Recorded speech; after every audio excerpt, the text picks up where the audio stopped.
দিগরখাল, দামছড়া ও শিবনগর এলাকা দীর্ঘদিন থেকে চোরের সাম্রাজ্যে পরিণত হয়েছে। গুমরা পুলিশের ধরপাকড়ের পরেও এই অঞ্চলটি চোর মুক্ত করা সম্ভব হচ্ছে না। তার কারণ হলো এই অঞ্চলে যে চোরগুলো রয়েছে তারা নিত্য নতুন পদ্ধতিতে চুরিকাণ্ড সংঘটিত করছে। পুলিশের এত অ্যাকশনের পরেও চোরের দল বিভিন্ন চুরিকাণ্ডে লিপ্ত থাকে। গত দুদিন আগে রাতে ওয়েটব্রিজ নিশা আধারে একটি রুমের তালা ভেঙে দুটি গ্যাস সিলিন্ডার সহ বিভিন্ন সামগ্রী চুরি করে নিয়ে যায় চোরের দল। কিন্তু পুলিশের বিশেষ তৎপরতায় চোরের দল ফাঁদে পড়ে। দামছড়ার লুৎফুর রহমান ও একই এলাকার সৈদুল আহমেদ নামের দুই চোরকে জেল হাজতে পাঠানো হয় এবং চুরির সামগ্রীও উদ্ধার করা হয়। কিন্তু ওই এলাকার প্রভাবশালী চোর এলাকা ছেড়ে গোপন কোনো স্থানে আত্মগোপন করে আছে গুমরা পুলিশের ভয়ে। পুলিশ তাদের তল্লাশি অভিযান চালিয়ে যাচ্ছে। লটারি ঈদের লাগে আমি আমার ঘরে গেছি, যাওয়ার পরে পরের দিন সকালে আমার ওখানে স্থানীয় একজন মানুষে ফোন করিয়া কইছে তোমার খাটার তালাটা খোলা, মনে করছি আমি ঘর।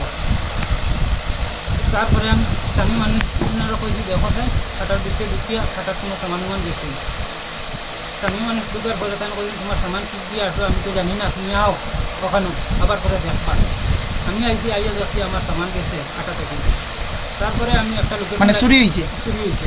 তারপরে একটা লোকেশন লাগাই আমি সামানটা কই রাখা জানছি, জানার পরে একটা সুদ ধরা খাইছে। ধরা খাবার পরে ঘুমের টানা তারপর 3টা সুদ ধরছে। ধরিয়া তারপরে দুজনকে সালাম দিছে আর দুজন ছাড়ছে, চারজন ধরছে। চারজন ধরার পরে দুজন সালাম দিছে আর দুজন নির্দিষ্ট হিসাবে বাইরে দিয়ে আসছে।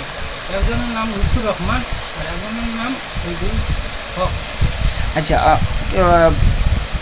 ঘটনাটা ঈদের আগের দিন রাত্রে। ঈদের আগের দিন রাত্রে।